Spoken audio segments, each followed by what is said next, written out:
I'm Nella Hammond, 65 years old, and every morning I wake to the same familiar rhythm, the creak of floorboards beneath my feet, the smell of coffee drifting from the kitchen, the soft scratch of a pencil as I cross another square off the calendar. I live in the same two-story house where I raised my boy and buried my husband. It's old and weathered like me, but it still holds out back. There's a wind chime that only sings when the breeze comes in from the east, and inside, every photo frame has a story to tell.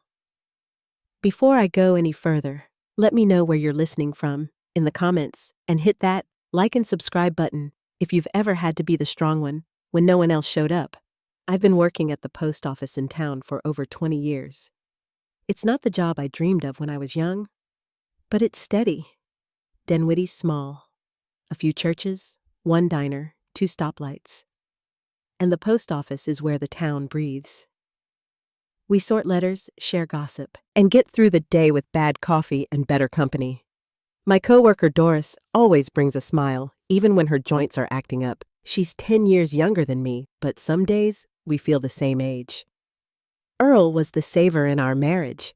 He patched the roof himself, fixed the truck 3 different ways, and wore the same boots till the soles gave out. He'd squint at the electric bill and say, "Every penny counts, Nella, because of him." I have a little tucked away. Not much, 28,000 in savings, and a house that's long been paid off. We lived frugal, so we could live free. He died 5 years ago, a heart attack that came too fast, too soon. One morning, he was there at the table with coffee and oatmeal.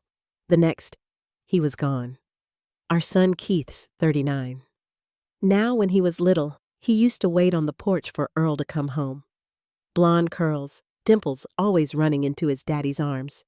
But things changed as he got older at 16. He started skipping school and came home one day with a police officer after shoplifting. Earl tried to be firm and I always softened the blow. I thought I was helping Keith, never stuck with much a machine shop then, construction, then the gas station. Nothing ever lasted more than a few months. Then came the loans first. It was $50, then $100, then $2,000. Always with the same promise. "I'll pay you back. Mom, next month. I promise that Wednesday." He called the post office. Doris picked up and passed me a stack of mail. "Keith wants to know when you're off," she said, not quite meeting my eye. I didn't have to ask why I knew. Over lunch, I met Keith at the cafe across from work. His sedan pulled in beat up as ever, but the jeans were new and the watch on his wrist wasn't from any pawn shop. I knew. He sat across from me, smiling too wide. "How's Pearl?" I asked. "She's 6 now." Quiet, bright always tells the truth, even when it's uncomfortable. Keith's eyes lit up for a moment. "She's drawing all the time now." "Mom, you should see her stuff then," came the ask. "The transmission's shot," he said. "I need 1,200. I've got 8. His voice was casual but tight, like he'd rehearsed it. I offered him 500. He didn't argue, just nodded and said, "Something's better than nothing that night." Vera called, soft voice, polite tone. "Nella, we appreciate everything you do, but this is a real family emergency." I told her the same 500 no more. When I went to bed, I checked the bank account, still 28,450. Earl's number-crunching, penny-pinching ways had left something solid behind. But as I lay there in the dark, I couldn't stop thinking. What if one day Keith asked for more than a loan? What if he stopped asking altogether, and I didn't know then? But that day was closer than I could have imagined. Pearl came over that Saturday like Keith promised. She walked in carrying a sketchbook and a pack of crayons, already asking if we could bake cookies again. I had the chocolate chips ready just in case. While she was drawing at the kitchen table, I poured us each a glass of milk and set out a plate of warm cookies. She talked and talked about her teacher, her classmates, how she'd learned to write her full name in cursive. I let her speak without interruption, her words tumbling one over another like falling leaves. She had just finished her second cookie when she looked up at me and said it so plainly. "Grandma, Daddy said he's picking up your money tonight." The words didn't seem strange to her. Just something she'd overheard, like a note from the teacher or a new game at recess. But for me, they landed heavy. I reached for my tea and kept my voice even. "Sweetheart, what do you mean?" Pearl picked up her pencil again. "He told Mommy last night. He said you were old and didn't know how to use money right. He said he could use it better." I asked when she heard them say that. She said it was late and she was supposed to be asleep, but she got up for water and heard them talking in the kitchen. I nodded and told her that sometimes grown-ups say things they shouldn't. She nodded too, like that made sense. "But it's your money, right? Like my pencils." "That's right," I said, "and I decide what to do with it." After Pearl left, I walked through the house slowly. I checked the drawer where I kept my wallet. The card was still there, but it was facing the wrong way. I never put it in that way. Not once. And yesterday, when Keith said he needed to use the restroom, he'd gone upstairs. I'd told him to use the guest one, but maybe he hadn't. The next morning, I didn't go to work. I called Doris and said I wasn't feeling well. She didn't ask questions. I sat at the table and watched the rain slide down the windows. I thought about how Keith used to run through puddles in the yard, how Earl would scold him gently, then hand him a towel without another word. That afternoon, the phone rang. Keith's name was on the screen. "Mom," he said, too softly. I wanted to say sorry about yesterday. I was out of line. I didn't answer right away. I shouldn't have pushed about the card, he added. "You're right. It's your money." I said, "Thank you, still waiting." He hesitated. "Hey, Vera's got another appointment tomorrow. Could you watch Pearl again for a couple hours?" I told him I could. "Great," he said, "same time as yesterday." After we hung up, I sat there with my hands in my lap. Something in his voice was off.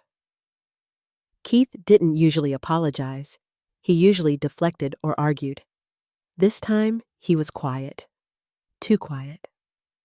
The next morning, I woke before the alarm. I changed the PIN on my bank card again, just to be safe. Then I pulled out flour and eggs and started a batch of pancakes. Pearl loved them with maple syrup.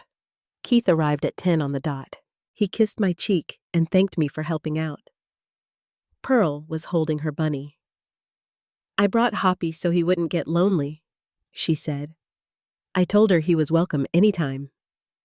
As Pearl ran into the kitchen, Keith stayed in the entryway glancing around. "These walls could use a fresh coat," he said. "They've looked like this for 10 years, I replied. "I don't think they're going anywhere." He shrugged. "Well, Vera's appointment starts in half an hour. We'll be back around noon." When the door closed behind him, I stood at the window and watched the car pull away. Vera was driving this time. Pearl and I had breakfast, then she settled on the living room rug with her dolls. I started a pot of chicken noodle soup and chopped carrots at the counter.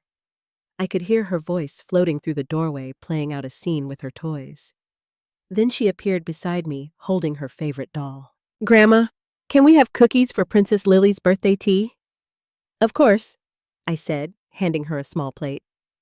"Tell her happy birthday from me." She returned to her game, carefully placing cookies in front of each doll. I leaned against the counter and watched her. The morning felt ordinary, but I couldn't stop my thoughts from circling. "Grandma?" she said suddenly without looking up. "Daddy said he's going to take your money tonight." I froze. He told Mommy last night. He said he had a plan. I crouched beside her. "What else did he say?" She furrowed her brow. "He said he was going to make a copy of something. I think the map. I'm not sure." I kept my voice calm. "Did he say how?" Pearl shook her head. "He said you don't check your bills every day, so it'd be fine." I sat there a moment longer, listening to her carry on with the dolls, like she hadn't just said something that changed everything. When Keith returned around 1, he looked relaxed, almost pleased. "How'd it go?" he asked, stepping inside. "Pearl was wonderful as always," I said. He patted her on the head. "Come on, sweetheart, time to go." As she gathered her things, he glanced around again. "You know, Mom, it's probably time to get homeowners insurance updated, in case of fire or burglary." "I already have insurance," I said. "Your father made sure of that." He nodded too quickly. "By the way, I noticed your credit card's a little worn." "I could help order a new one. Maybe," I said. "I'll think about it." He thanked me again and asked if I was working the next day. "Morning shift," I said, watching his expression. He smiled faintly. "All right, rest up." The door closed behind them, and I walked to my bedroom. I opened my wallet. The card was there, but something about it didn't feel right. It was face up this time, but I didn't remember putting it that way. I sat down, holding it in my hands. What if Keith had already made a copy? What if tomorrow morning, while I was at the post office, he planned to empty my account? I checked the time. It was just after 2. The bank was still open. I got dressed, grabbed my coat, and walked out into the chilly afternoon. The bank was quiet when I stepped inside. Just a few people waiting at the windows, soft music playing overhead. I walked up to the counter where a young woman with a neat bun and pale pink nails greeted me with a practiced smile. "I'd like to withdraw the full balance from my account," I said. Her fingers paused on the keyboard. "The full amount?" "Yes." She asked for my ID and bank card, then typed in my information. "You currently have $28,450 available," she said. "Would you like that in cash?" "Yes," I answered. "And I'd also like to open a new account, but at another branch." She looked at me, eyebrows raised slightly.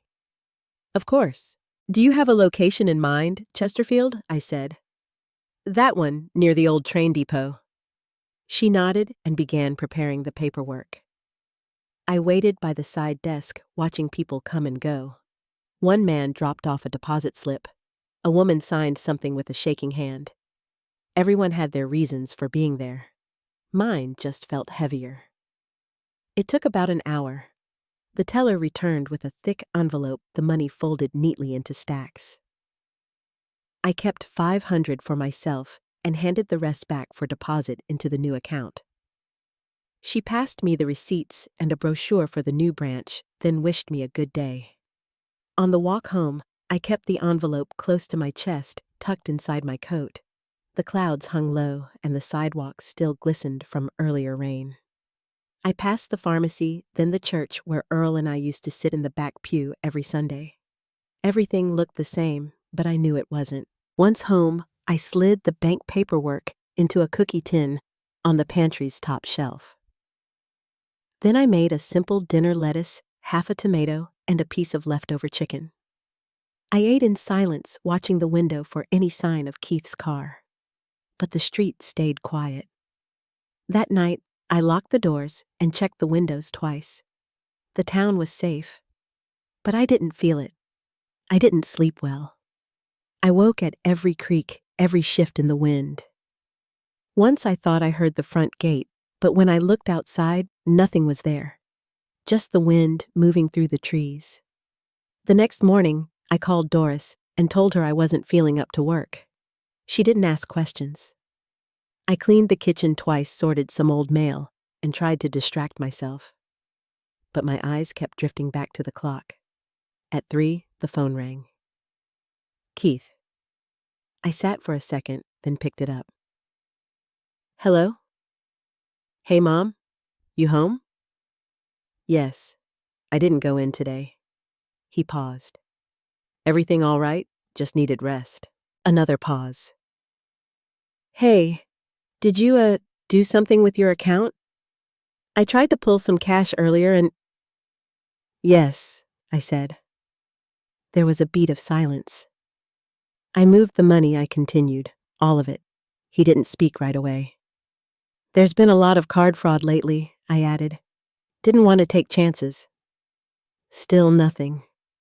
Just a tight silence on the line. That's not really safe, he said finally. Walking around with all that money? I'm not keeping it here. Another pause. Where is it? His voice shifted. I mean, just in case something happens.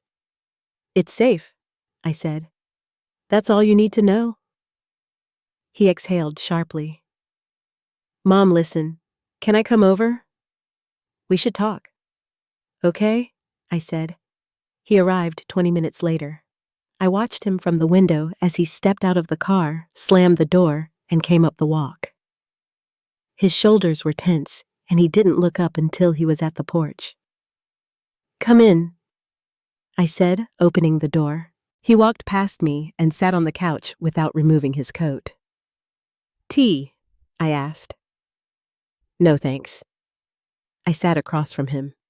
The room felt too quiet. I tried to take the money, he said. From your account? I nodded. You knew Pearl told me. He blinked. What? She heard you say it. About taking it. About making a copy of the card. Keith's face dropped, then darkened. She shouldn't have heard that. She hears more than you think. He stood up, paced a few steps, then sat back down.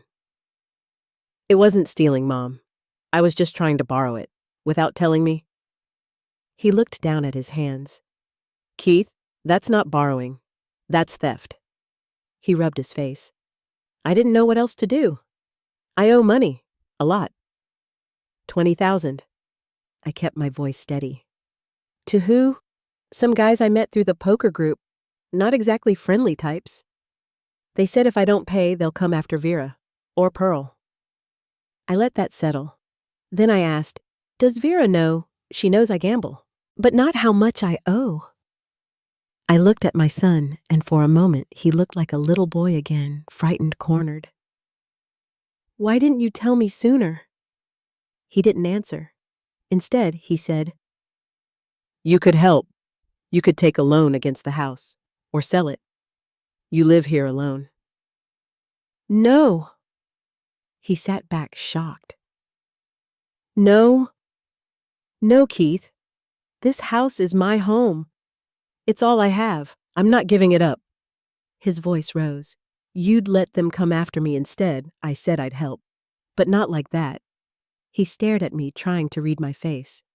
Then what? I'll give you 5,000. That's all I can afford. And only if you agree to see someone. A professional. About the gambling. He scoffed. 5,000 doesn't even touch what I owe. It's a start. You can show them you're serious. Make a plan. They don't do payment plans, Mom. Then we go to the police. He stood up sharply. No police. That'll make it worse. I stood too. Then this is what I can offer. He looked at me like I'd betrayed him. Then, without a word, he turned and walked to the door. Before leaving, he paused. You always cared more about money than your own son. No, I said, but I care about doing what's right. He didn't reply. He just walked out and pulled the door closed behind him. I stood there a long time listening to the quiet settle back into the house. Keith didn't come by the next day. I didn't expect him to. The house was quiet but not peaceful. I swept the kitchen twice, reorganized the pantry, even dusted the top of the fridge. My hands needed something to do. The light through the window shifted as the day went on, casting longer shadows across the floorboards. By evening, I made a pot of chili and left it simmering while I sat at the table with Earl's old fishing photo propped nearby. I kept looking at it like he might offer a word of advice, but of course he didn't. When the phone rang just after 8, I let it ring once before picking up. Mom, it's me, Keith said. Can I come by? Yes, I said, keeping my voice steady. 20 minutes later, I watched his car pull up, and the headlights cut across the living room wall. He came to the door without knocking. I opened it before he could raise his hand. "Come in." He stepped inside and glanced around the hallway like he hadn't seen it 1,000 times. "I made chili," I offered. "I'm fine," he said. "I just wanted to talk." We sat in the living room again, just like before. Same seats, same silence between us. "I told Vera," he said finally. "About the debt. About what I tried to do." I waited. She didn't yell, he added. She just looked at me for a long time and asked if it was all true. "And what did you say?" I said yes. He rubbed his hands together, eyes fixed on the floor. "She cried later," he said. Went into the bathroom and didn't come out for 20 minutes. Pearl knocked on the door. I told her Mommy was just tired. His voice cracked a little, but he cleared his throat and sat up straighter. "I don't know how to fix this, Mom." "You already know what I can offer," I said. 5,000, and help finding someone to talk to. A therapist. Someone who understands gambling addiction. And a financial advisor. Someone who's done this before. Keith leaned back on the couch, staring at the ceiling like it might offer a better option. Then he let out a long breath and nodded. "Okay, let's try that. We can go together," I said. "I know someone. Benjamin Coulson. He helped me after your dad passed." He didn't argue. Just said, "When tomorrow? I'll call first thing in the morning." Keith nodded again, slower this time. "Thank you," he said, barely above a whisper, "for not turning me away." I stood and walked over to the bookshelf. Inside a small wooden box were the funds I'd kept out of the account, just over $500 in cash. The rest would need to be withdrawn in the morning. I didn't hand it to him right away. "Benjamin will set up a special account," I said. "One you can't touch unless it goes directly to the debt." Keith gave a small, bitter smile. "You don't trust me." "No," I said. "I'm helping you. That's different." He nodded slowly, then stood up. "Vera's expecting me back. Pearl's got school in the morning." I walked him to the door. Before he stepped outside, he paused. "Mom, about what I said before. About you caring more about money than me." "You don't have to explain," I said.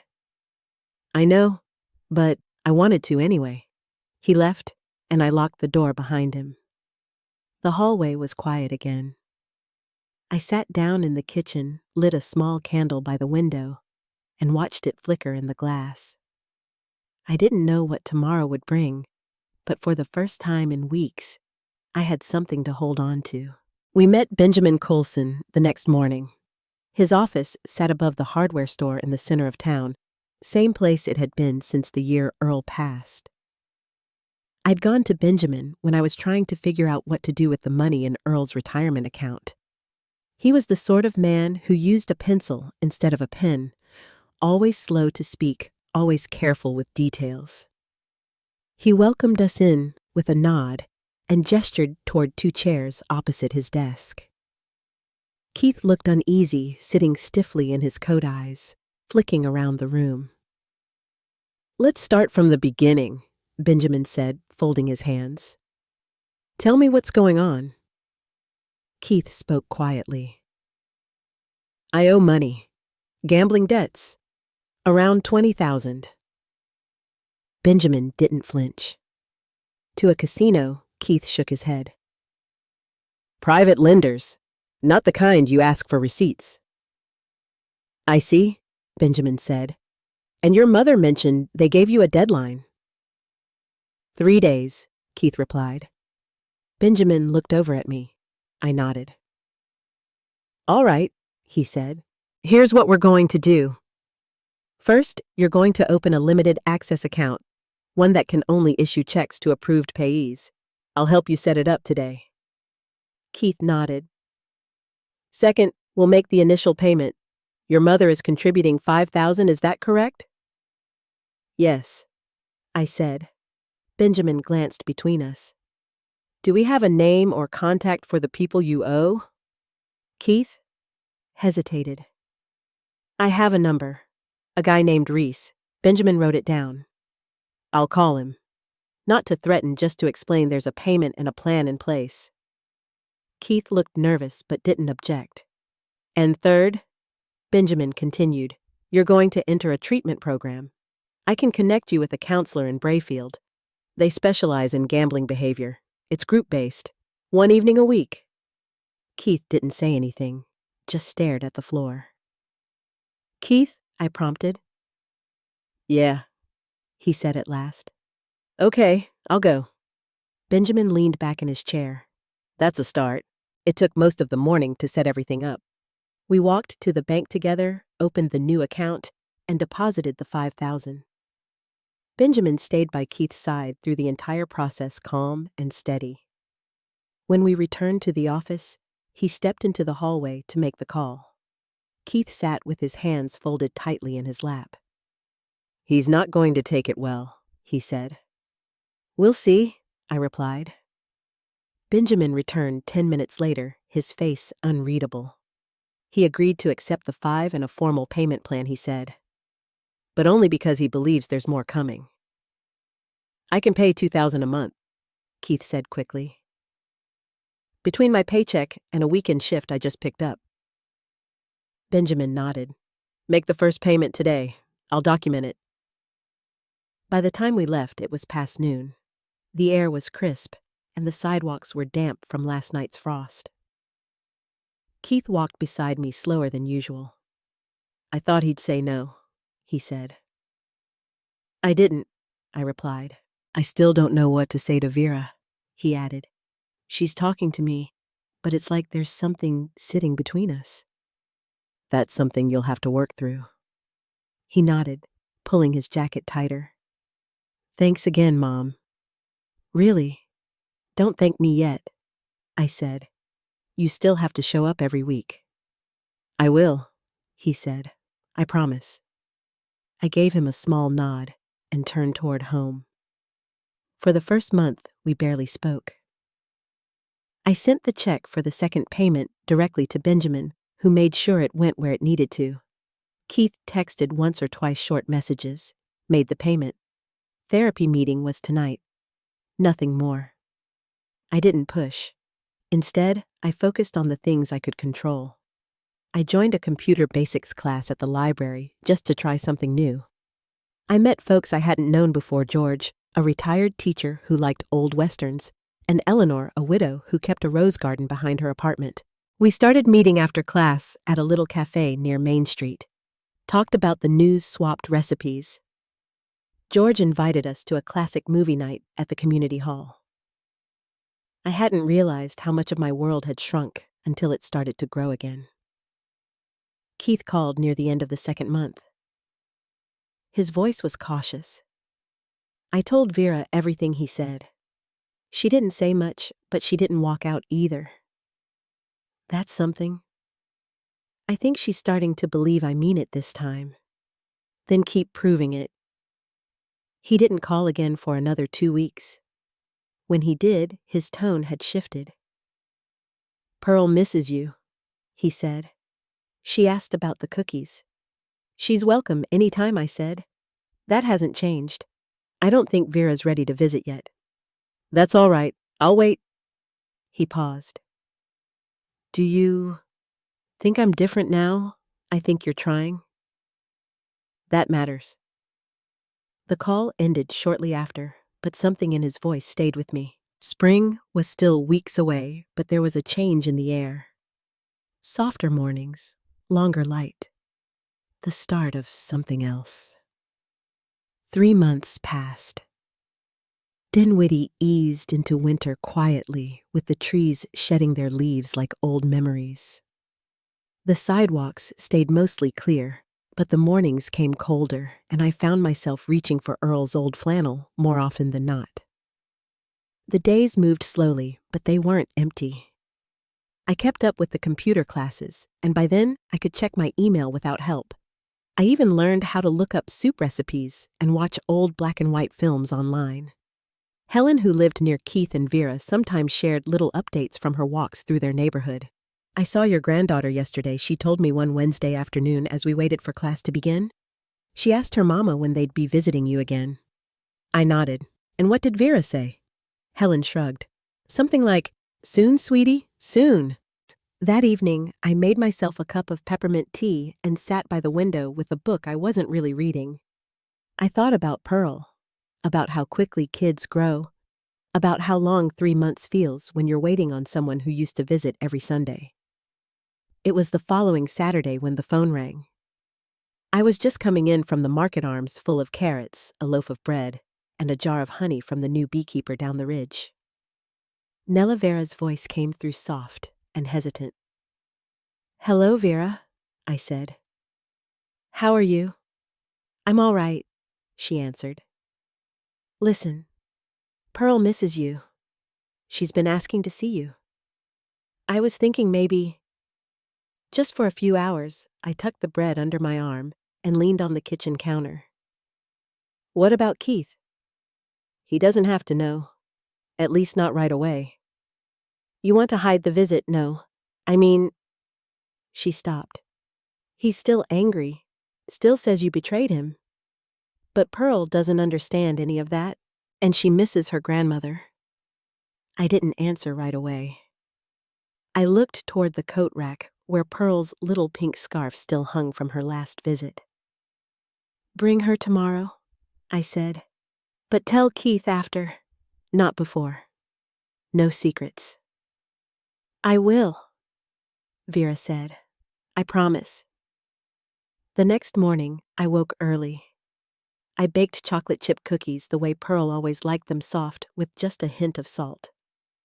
I straightened the living room and pulled her drawing supplies out from the hallway closet. At 11 sharp, the doorbell rang. When I opened it, Pearl was already reaching up for a hug. "Grandma," she said, wrapping her arms around my waist. "I missed you so much. I missed you too, sweetheart," I whispered, holding her tight. "You've gotten taller." Vera smiled, standing off to the side. "I'll be back around 2. I nodded. Once inside, Pearl headed straight to the kitchen. "Are there cookies?" she asked. "There sure are," I said, placing the plate on the table. "And cocoa, too." We sat together, the steam rising from our mugs, her little feet swinging under the chair. She told me about her new art teacher, a friend named Isla who liked butterflies, and how she was learning to write in cursive. After snacks, we moved to the living room. Pearl spotted my laptop and gasped. "Grandma, you got a computer." "I did," I said. "Want to see what I've learned?" We sat side by side on the couch, and I showed her how to look up animal videos and send an email to herself from my account. She watched every move I made with wide eyes, her hand on my arm. "You're so smart," she said. "Thank you, baby," I replied. "You are too." She tilted her head. "Daddy says old people don't know how to use computers."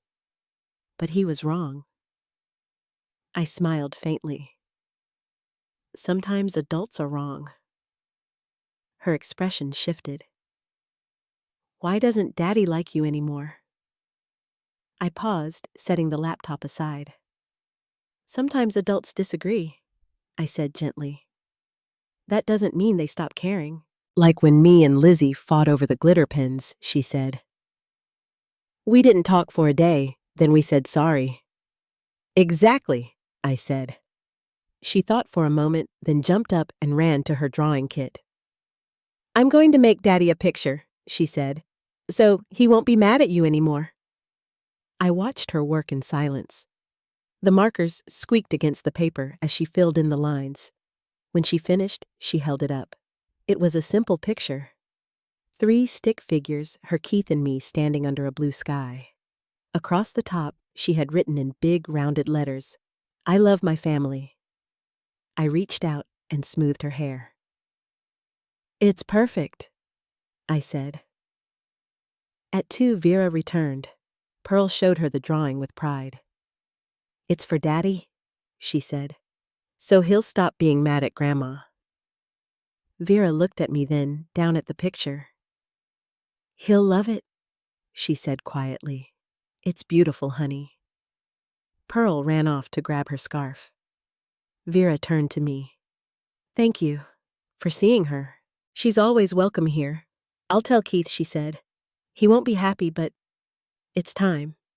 She paused at the door. "He's trying. He really is. I see it." "I hope so," I said. As they pulled away, I stood in the doorway for a while, watching the empty road. The house felt quiet again, but it didn't feel empty. Later that evening, I met the library group for movie night. We watched Casablanca on a small screen in the community hall, then walked across the street to a diner afterward. "How was your visit?" Eleanor asked as we sat in our usual booth. "It was good," I said. "She made me a drawing." George raised his cup in a mock toast. "To grandkids who see the world clearer than most adults." I tipped my own cup toward his. "I'll drink to that." As the conversation turned to the movie's ending, I leaned back and listened. Around me, people laughed and told stories. The air was warm with coffee and quiet companionship. Back home, I put Pearl's drawing on the fridge and stood looking at it for a long time. Then I lit a candle by Earl's picture. "She hasn't forgotten us," I said. "And maybe he hasn't either." The wind had picked up outside, brushing against the windows. It wasn't spring yet, but something had shifted. It was Vera who called again the next Saturday afternoon. I was folding laundry while an old jazz record played faintly from the living room. The phone rang twice before I answered. "Nella," she said. "Keith wants to stop by." I paused, one of Earl's old sweaters still in my hands. "Today, if that's all right." He said it's time. "All right," I said. "Tell him I'll be home." She didn't say much more, just that he'd be over within the hour. I finished folding the clothes, then made a fresh pot of coffee and laid out the oatmeal cookies I'd baked earlier in the week. The sun had started to dip by the time his car pulled into the driveway. Keith stepped out slowly. He didn't rush toward the door the way he used to.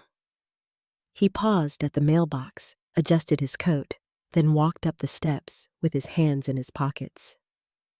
I opened the door before he could knock. "Hey," he said, looking past me into the house. "Come on in," I said. "Coffee's on." He followed me inside, taking his usual seat at the kitchen table like no time had passed at all. I poured us both a cup and pushed the cookie plate toward him. He didn't reach for one. "You've been quiet," I said. "I know," he replied. "I've had a lot to think about." I waited. Keith stared at the steam curling from his cup for a while before speaking again. "I was angry," he said. At myself. I thought if I kept blaming someone else, it'd be easier. But it's not." He finally looked at me. "You were right. About all of it. I was gambling more than I admitted. I was lying to Vera. I was lying to myself." I nodded slowly. "You've been making your payments." Benjamin said the first 3 were on time. Keith exhaled. "Yeah, I picked up a 3rd shift, warehouse job over in Brayfield. It's not glamorous, but it pays. And the meetings? Still going," he said. "I didn't miss any. The group leader, his name's Joe," he said. "I'm not the first to mess up this bad, and I won't be the last. He told me not to let shame stop me from fixing what I broke." He took a sip of coffee and glanced toward the living room. "Pearl misses you. She won't stop talking about that computer game you showed her. She's welcome here anytime." He nodded. "I know." For a moment, neither of us said anything.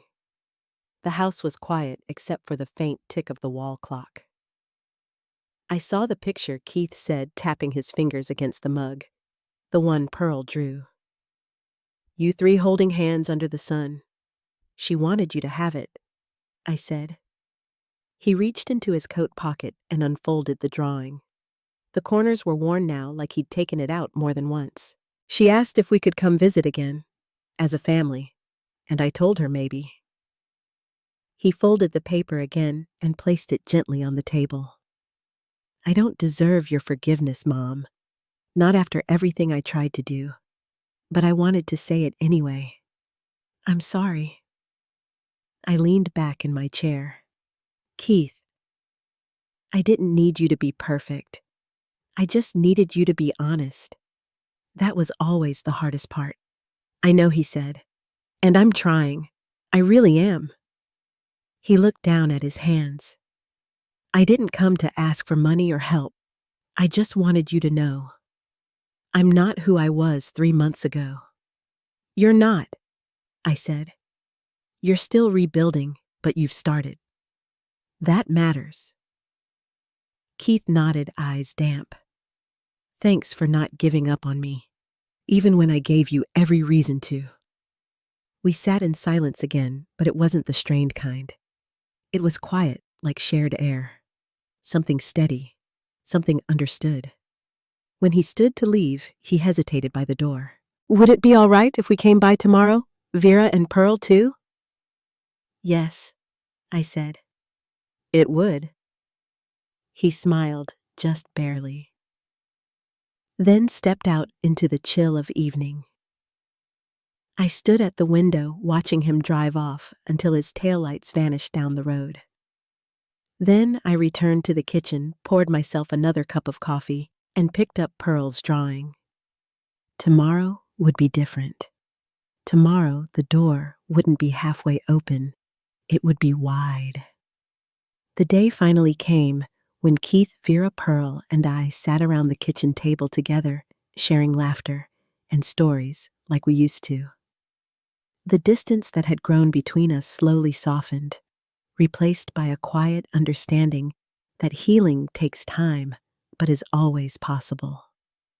Keith looked different, not just in appearance, but in spirit. The weight of his past mistakes still lingered, yet there was hope shining in his eyes, the kind that only comes after you've faced your darkest moments and chosen to move forward. Pearl, with her bright smile and boundless energy, was the true glue holding us together. Watching her, I saw the innocence that neither time nor trouble could steal. She reminded me why forgiveness matters, why family is worth fighting for, even when it feels impossible.